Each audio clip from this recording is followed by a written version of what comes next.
Welcome back, everyone, to another episode of Book Central Inside the Pages. I'm your host, Abbie, and today, we're in for a special treat.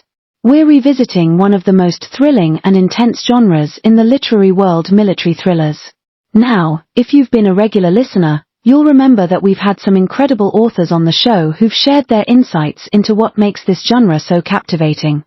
But today's episode is going to be particularly exciting because we're joined by someone who not only writes these heart-pounding stories but has also lived the experiences that inspire them. It's my pleasure to welcome back Steve Barker, a British military veteran who has seen his share of action on the front lines and now channels those experiences into writing some of the most gripping military thrillers out there. Steve, it's so great to have you back on the show. Thanks so much, Abbie. It's always a pleasure to be here, and I'm really looking forward to our chat today. There's nothing I love more than talking about writing and, of course, military thrillers. The pleasure is all mine, Steve. The last time we spoke, we touched on your journey from the battlefield to the bookshelf, and I think it really resonated with our listeners. Today, I'd love to dig even deeper into how you craft these incredible stories. We're going to talk about everything from setting the scene to developing characters and plotting those twists and turns that keep readers glued to the pages. So, let's get started, shall we? Absolutely, let's dive in. Fantastic. Let's start with something that I think is absolutely foundational to any military thriller: the setting. In your books, the environments are more than just backdrops, they're integral to the story, almost like characters in their own right. They're so vivid and immersive, and they really shape the narrative. How do you approach creating such realistic and compelling settings? And how important is the environment in a military thriller? That's a great question, Abbie. The setting in a military thriller is crucial. It's not just a backdrop, it's an essential part of the story. When I'm crafting a setting, I always start by thinking about the environments I've personally experienced during my time in the military. I've operated in some pretty extreme conditions: the blistering heat of the Middle Eastern deserts, the dense, suffocating jungles of Southeast Asia, the freezing cold of hostile, mountainous terrains. Each of these settings has its own unique challenges, and those challenges directly impact the story. For example, in the desert, the heat can be relentless. It affects everything from the stamina of the soldiers to the operation of equipment. Water becomes more valuable than ammunition, and the harsh light makes it difficult to find cover. In the jungle, on the other hand, you're dealing with limited visibility, oppressive humidity, and the constant threat of ambush. Every rustle in the foliage could be the enemy. The terrain in these settings isn't just a location, it's an obstacle, an enemy, and sometimes even a silent ally. When I write, I try to bring those environments to life for the reader. I want them to feel the heat, to taste the dust, to hear the sounds of the jungle. But more than just the sensory details, I focus on how the environment shapes the character's decisions. In a military thriller, every choice is influenced by the terrain.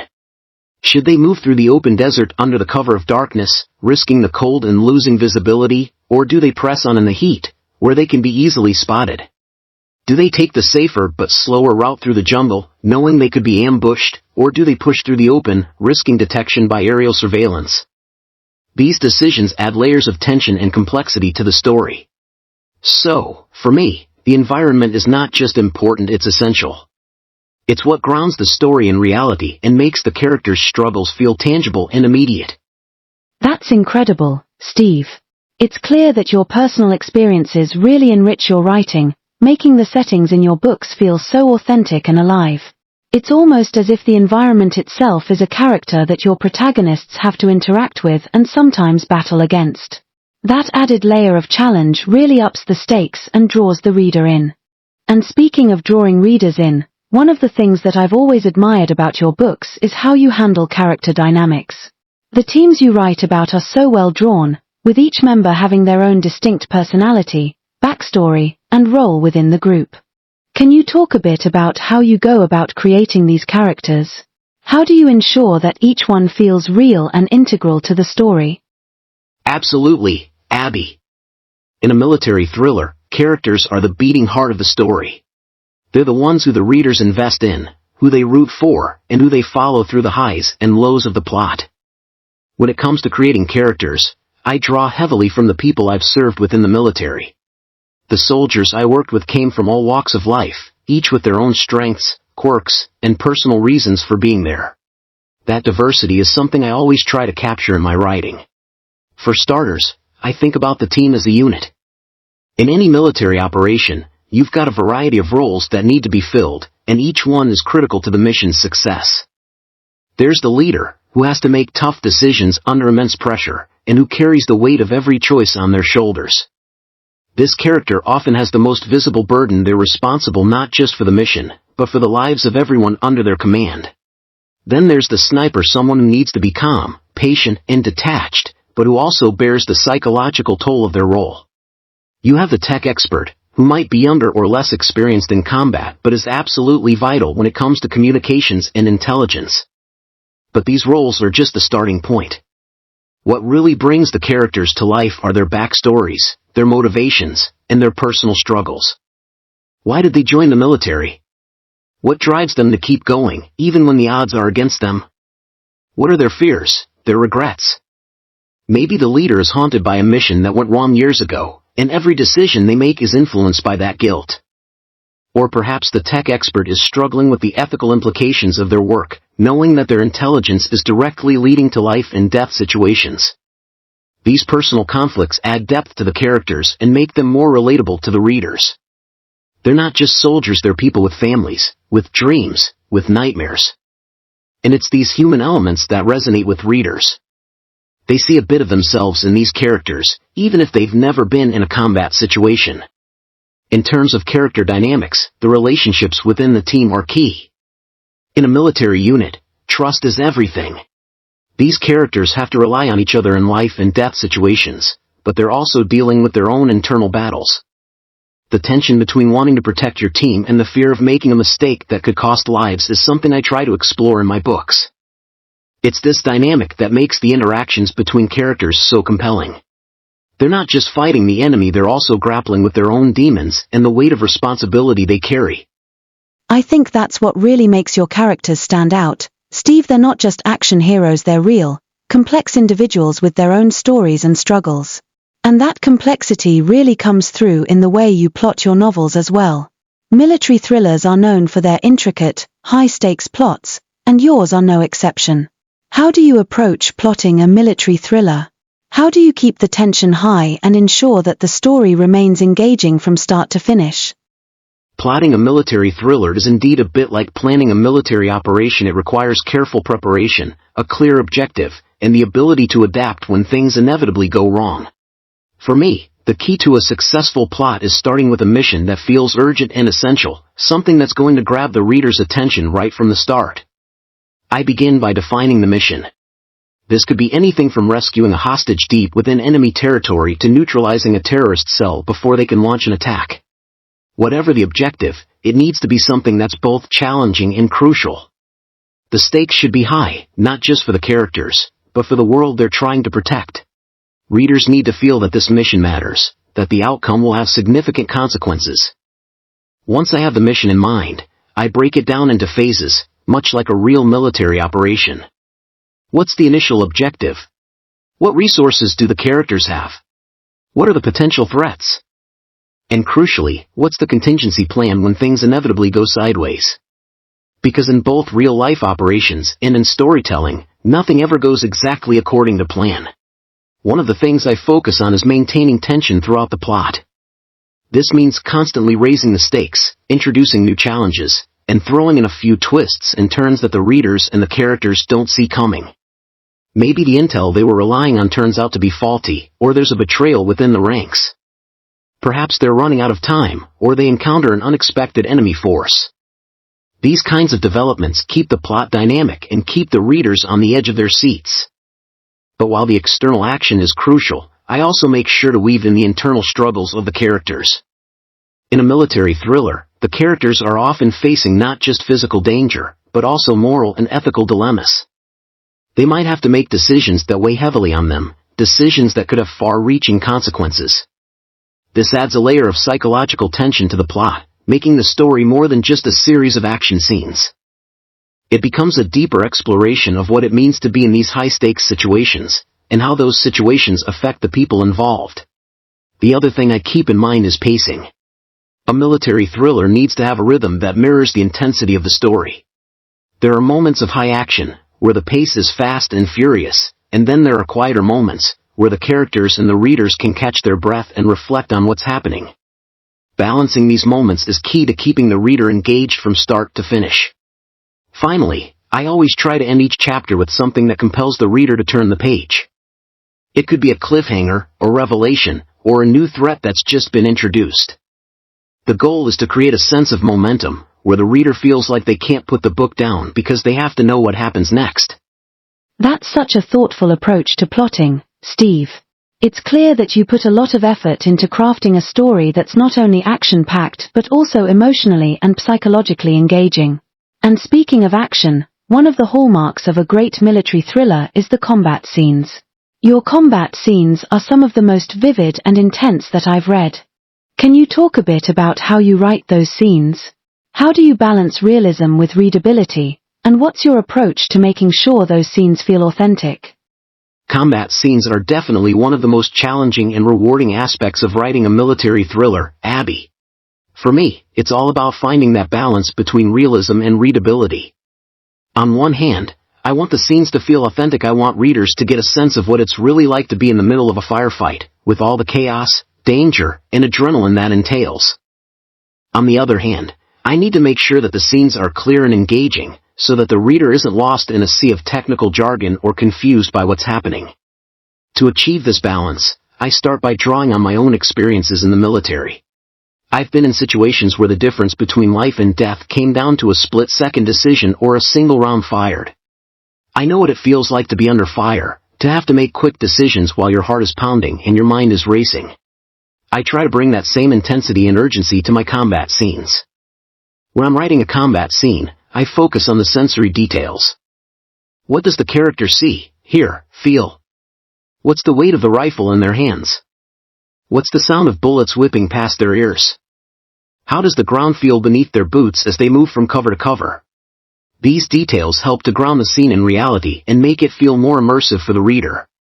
But I also pay attention to the pacing of the scene. Combat is fast and chaotic, and I try to reflect that in the way I write.